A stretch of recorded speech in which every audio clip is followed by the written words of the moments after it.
अदील अहमद और आमिर रज़ा एक दफ़ा फिर आपकी खिदमत में हाजिर हैं। पाकिस्तान ने भारत को घुटने टेकने पर ऐसा मजबूर किया कि इस जंग ने आलमी सतह पर मंजरनामा ही बदल के रख दिया और एक ऐसा ब्लॉक वजूद में आने वाला है जिसने भारत और अमेरिका को तशवीश में मुब्तला कर दिया है।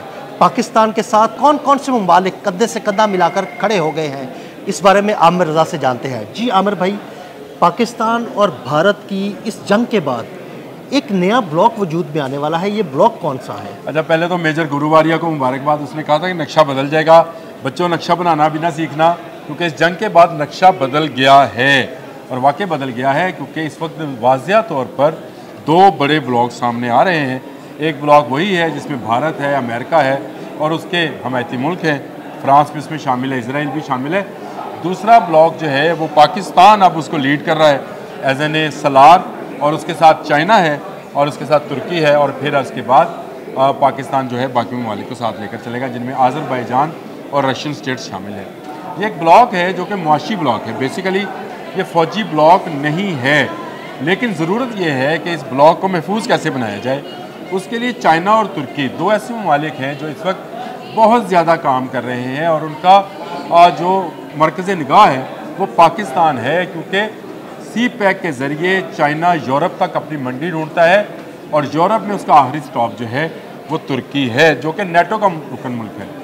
अब ये नेटो का रुकन मुल्क है तो इसके पास असला भी जदीद है, उसके पास टेक्नोलॉजी भी जदीद है। F-16 वो खुद जो है बनाता है। इसके अलावा वो एक नया जहाज़ भी बनाने जा रहा है जो कि 5th जनरेशन होगा। इस तरह 5th जनरेशन और 6th जनरेशन के जहाज़ पे चाइना काम कर रहा है। ऐसे लग रहा है मुझे कि ये जो ब्लॉक है जो कि पाकिस्तान, तुर्की, ईरान, चाइना, ईरान को भी शामिल कर लें इसमें, क्योंकि ईरान ने आखिरकार आना है इसमें, इस ब्लॉक के अंदर। ये सारे का सारा ब्लॉक पाकिस्तान के इर्द गिर्द जमा होगा। मुझे तो वो बात समझ में आती है जो किसी ज़माने में कहा जाता था कि बड़ी इमाम सरकार जो इस्लामाबाद में बैठी हैं, उन्होंने ये कहा था कि ये इस्लाम का किला है और एक वक्त आएगा कि सारी दुनिया इसके इर्द गिर्द जमा हो जाएगी।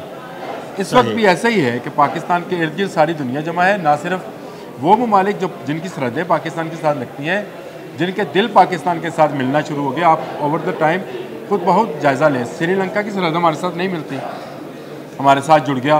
बिल्कुल। बांग्लादेश की सरहद हमारे साथ नहीं मिलती, आज से साल पहले, 1 साल पहले तक वो इंडिया का मरहून मिन्नत था, हमारे साथ मिल गया। नेपाल अब कहाँ है, किस ब्लॉक में है? तो आप यूँ समझे कि इस पूरे खित्ते के अंदर, जिसको हम बरसगीर पाक व हिंद और तुर्की, ईरान तुर्की तक, जिसका पुराना भी हमारा रूट मौजूद है RCD के नाम से, ये सारे का सारा जो है वो पाकिस्तान के इर्द गिर्द आ गया है। भारत की जो सुपर पावर बनने की ख्वाहिश थी वो तो मलिया मेट हुई तो हुई, लेकिन अब जो नया इकनॉमिक जोन बन रहा है, जो नया ब्लॉक बन रहा है, जो कि दिफाई ब्लॉक भी होगा। इकनॉमिक ब्लॉक इसलिए अदील भाई मैं हमेशा कहा करता हूँ कि आखिरी जंगें पानी पर होनी है, लेकिन सेकंड लास्ट जंगें जितनी भी हैं वो मईशत पे होगी। और इस वक्त मुआशी जंग जारी है, मुआशी जंग जारी है।